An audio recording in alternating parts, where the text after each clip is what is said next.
गर्मियों की छुट्टियां शुरू हो चुकी थीं और हिना ने फैसला कर लिया था कि इस बार शहर की गर्मी और शोर से दूर अपनी खानदानी हवेली में कुछ दिन गुजारेगी।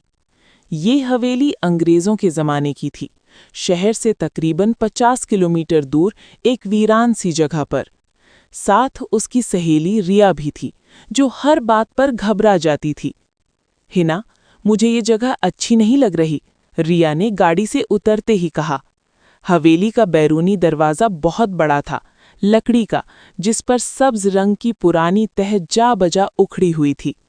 आसपास के दरख्त इतने घने थे कि सूरज की रोशनी भी मुश्किल से अंदर आ पाती थी। इतना डरना बंद कर रिया, ये मेरी अपनी हवेली है, हिना ने हंसकर कहा, हालांकि उसके दिल में भी एक अजीब सी बेचैनी थी। दरवाज़ा खुला तो सामने एक बूढ़ी औरत खड़ी थी, हाजरा बीबी, हवेली की देखभाल करने वाली। उसका चेहरा सख्त था, आंखों में कोई चमक नहीं। आ गई बीबी? उसने खुश्क लहजे में पूछा। जी हाजरा बीबी, ये मेरी सहेली रिया है, कुछ दिन यहीं रहेंगे हम। हाजरा ने सर हिलाया और अंदर की तरफ इशारा किया। हवेली का अंदरूनी हिस्सा बहुत बड़ा था, बीच में सहन जहां पुराना कुआं था, चारों तरफ कमरे, दीवारें ऊंची, हर चीज पर धूल की मोटी तह। तुम्हारे कमरे ऊपर हैं, मेहरी सामान रख देगी, खाना मैं बना दूंगी, लेकिन एक बात याद रखना, हाजरा ने रुकते हुए कहा। हवेली के पिछले कोने में एक बंद कमरा है, उसके करीब मत जाना कभी। नहीं। रिया थोड़ा घबरा गई। क्यों, क्या है इसमें? हिना ने पूछा। पुराना सामान है, कीमती, कोई जरूरत नहीं वहां जाने की। लेकिन हाजरा के लहजे में जो सख्ती थी वो किसी आम वजह की नहीं लग रही थी। रात को खाने के बाद हिना और रिया हवेली में घूमने निकले। लालटेन की मध्यम रोशनी में हर चीज डरावनी लग रही थी।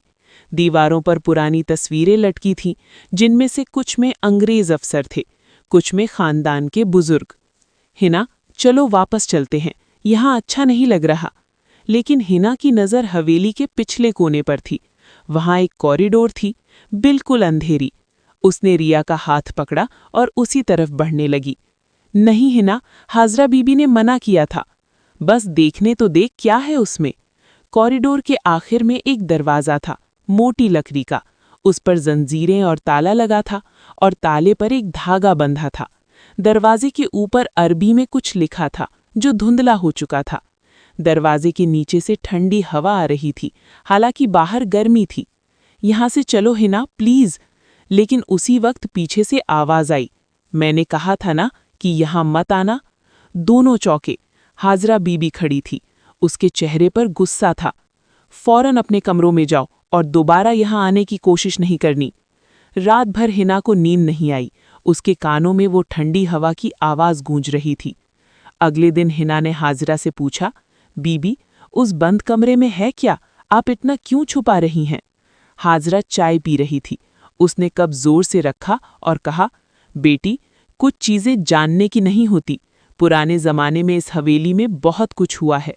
वो कमरा बंद है तो वजह है। तुम्हारी अपनी भलाई के लिए कह रही हूं, दूर रहो।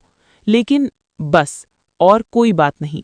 रात हुई तो मौसम बदल गया, तेज हवाएं चलने लगी, हवेली की खिड़कियां खड़खड़ाने लगी। हिना के कमरे में आकर हिना के बिस्तर पर बैठ गई। हिना, मुझे लगता है हमें कल वापस चले जाना चाहिए। क्यों? अभी तो 3 दिन हुए हैं। नहीं, मुझे अच्छा नहीं लग रहा यहाँ। लेकिन हिना के दिल में एक अजीब सी कशिश थी। वो जानना चाहती थी कि इस बंद कमरे में आखिर है क्या। आधी रात को हिना की नींद खुल गई। रिया गहरी नींद में थी। वो आहिस्ता से उठी और कमरे से निकल गई। उसके हाथ में छोटा सा लालटेन था। हवेली में सन्नाटा था, सिर्फ हवा की आवाज थी और कहीं दूर से उल्लू की आवाज। वो पिछले कोने वाले कॉरिडोर की तरफ बढ़ी। उसका दिल तेजी से धड़क रहा था, लेकिन वो रुकी नहीं। बंद कमरे के सामने पहुंची तो देखा कि दरवाजे पर लगी जंजीरें हल्की सी हिल रही थी। हवा तेज चल रही थी, हालांकि कॉरिडोर बंद था। उसने ताले को देखा, पुराना लोहे का ताला। उसने ताले से धागा खोला तो ताला अचानक खुल गया, जैसे किसी ने अंदर से खोल दिया हो। जंजीरें खुद ब खुद खिसकने लगी। हिना की सांस रुक गई। दरवाज़ा आहिस्ता आहिस्ता खुलने लगा। अंदर से ठंडी हवा का झोंका आया। इतना तेज कि लालटेन की रोशनी थरथरा गई। कमरा बिल्कुल अंधेरा था, पुरानी चीजों की बदबू आ रही थी। हिना ने लालटेन ऊपर उठाया। कमरे में पुराना फर्नीचर था, एक टूटा हुआ पलंग, अलमारी, मेज। दीवार पर कोई अजीब सी तहरीर थी, स्याह रंग से लिखी हुई। सुबह हाजरा बीबी ने हिना को देखा तो हैरान रह गई। उसका चेहरा बिल्कुल सफेद था, आंखों में अजीब सा खालीपन था। क्या हुआ बेटी, तबीयत तो ठीक है? जी बिल्कुल ठीक हूं, हिना ने मुस्कुराते हुए कहा, लेकिन वो मुस्कुराहट अजीब थी। रिया ने भी नोट किया। पूरे दिन हिना खामोश रही, खाने में दिलचस्पी नहीं दिखाई, बस एक जगह बैठी दीवार को तकती रही। रात को रिया जागी तो देखा कि हिना बिस्तर पर नहीं थी। वो घबरा गई और बाहर निकली। हवेली के सहन में कुएं के पास हिना खड़ी थी। उसके बाल खुले हुए थे और वो आसमान की तरफ देख रही थी। हिना, तुम यहाँ क्या कर रही हो? हिना ने मुड़कर देखा। उसकी आंखें चमक रही थी, एक अजीब सी चमक। चांद कितना खूबसूरत है ना रिया? हिना, तुम ठीक तो हो? बिल्कुल ठीक हूँ, पहली बार इतनी अच्छी महसूस कर रही हूँ। लेकिन उसकी आवाज में एक अजीब सी गूंज थी, जैसे दो आवाजें एक साथ बोल रही हों।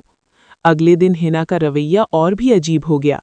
वो कभी अचानक हंसने लगती, कभी किसी को देखकर घूरती रहती।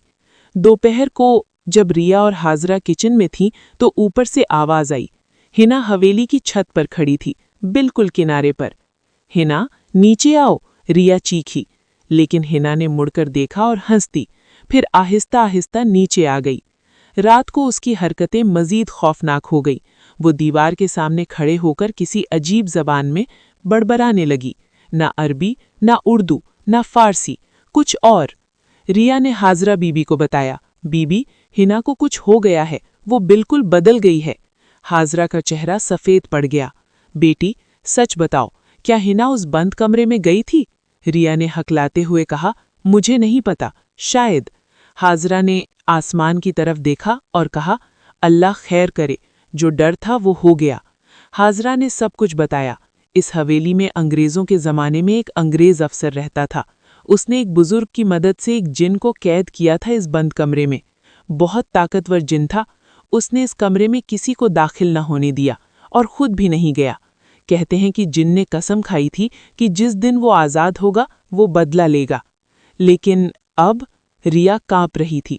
अब वो जिन आज़ाद हो गया है और हिना उसकी कैद में है। उसी वक्त ऊपर से आवाज़ आई, हिना की आवाज़, लेकिन बिल्कुल मुख्तलिफ, भारी गरजदार। अब वो मेरी है, उसने मेरे लिए दरवाज़ा खोला है। चांद की 14वीं रात को मैं उसे अपना बनाऊंगा और साथ ले जाऊंगा। रिया की चीख निकल गई। हाजरा ने फौरन हिना के वालिदैन को फ़ोन किया। वो चंद घंटों में पहुंचे, साथ एक पीर साहब को भी लाए। पीर साहब ने हवेली में दाखिल होते ही कहा, ये जगह बहुत भारी है, यहाँ बहुत ताकतवर साया है। हिना को एक कमरे में लिटाया गया। वो बेहोश थी, लेकिन उसके होंठ हिल रहे थे और कुछ बड़बड़ा रही थी। पीर साहब ने कमरे में कुरान की आयतें पढ़ीं, लोबान जलाया और दुआओं का आगाज किया। अचानक हिना खड़ी हो गई और उसकी आंखें सुर्ख हो गईं और उसने एक खौफनाक आवाज में कहा, तुम मुझे नहीं निकाल सकते, ये मेरी है, इसने मुझे आज़ाद किया है, अब ये मेरे साथ जाएगी। पीर साहब ने बुलंद आवाज में दुआ पढ़ना शुरू कर दी। पूरा कमरा कांपने लगा, हवा तेजी से चलने लगी। हिना चीखें मारने लगी, उसके बाल हवा में लहराने लगे, वो हवा में उठने लगी। ये मेरी है, मैं इसे अपना बनाकर ही रहूंगा, जिनकी आवाज गूंजी। पीर साहब ने ज्यादा जोर से पढ़ना शुरू किया। कमरे में रोशनी की एक लकीर चमकी। मैं शर्त लगाता हूं, अगर तुम मुझसे जीत गए मैं चला जाऊंगा, लेकिन अगर हार गए तो ये लड़की और ये सब मेरे साथ चलेंगे। पीर साहब ने कहा, कबूल, अल्लाह के नाम पर। और फिर शुरू हुआ एक खौफनाक मार्का। पीर साहब आयतें पढ़ते और जिन चीखें मारता। हवा इतनी तेज थी कि खिड़कियों के शीशे टूट गए थे, दीवारें कांप रही थी। हिना का जिस्म ऐंठ रहा था। निकल जा इस जिस्म से, अल्लाह के नाम पर, पीर साहब ने हुक्म दिया। जिन ने जोर से चीख मारी, पूरा कमरा हिल गया। फिर अचानक हिना जमीन पर गिर गई। कमरे में सन्नाटा छा गया। पीर साहब कुछ देर खामोश रहे, फिर हिना के करीब गए। उसने आंखें खोली। अब्बू, उसकी अपनी आवाज थी। हिना की माँ ने राहत की सांस ली, लेकिन पीर साहब ने कहा, अभी खत्म नहीं हुआ। अगले दिन पीर साहब ने बताया कि जिन कमज़ोर हो गया है, लेकिन अभी भी हवेली में मौजूद है। इसे मुकम्मल तौर पर निकालना ज़रूरी है। रात को चांद की 14वीं रात पीर साहब ने बंद कमरे में जाने का फैसला किया। सब साथ थे, हिना के वालिदैन, हाजरा, रिया। बंद कमरे का दरवाज़ा खोला तो अंदर से ठंडी हवा का झोंका आया।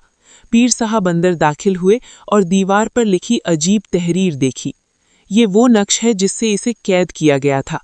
पीर साहब ने लकड़ी की आग जलाई, खास मसाला डाला और आखिरी रस्म शुरू की। दीवार से आवाज़ आई, तुमने मुझे हराया, लेकिन मैं वापस आऊँगा। पीर साहब ने कहा, नहीं आओगे। अल्लाह की कसम, आज यहाँ से निकलकर तुम कभी वापस नहीं आ सकोगे। और फिर उन्होंने ऐसे कलमात पढ़े कि पूरा कमरा रोशन हो गया। दीवार पर लिखा नक्श जलने लगा। एक आखिरी चीख गूंजी, इतनी खौफनाक कि सब ने कान बंद कर लिए। फिर सब कुछ खामोश हो गया। सुबह हुई तो हवेली में एक अजीब सुकून था। हवा ठंडी और साफ थी। हिना बिल्कुल ठीक थी। उसे कुछ याद नहीं था कि पिछले दिनों क्या हुआ था। पीर साहब ने कमरे को देखा और कहा कि अब इस कमरे को बंद करने की कोई ज़रूरत नहीं है। वो जिन वापस कभी नहीं आएगा। हिना और रिया वापस लाहौर चली गईं। हवेली में दोबारा कभी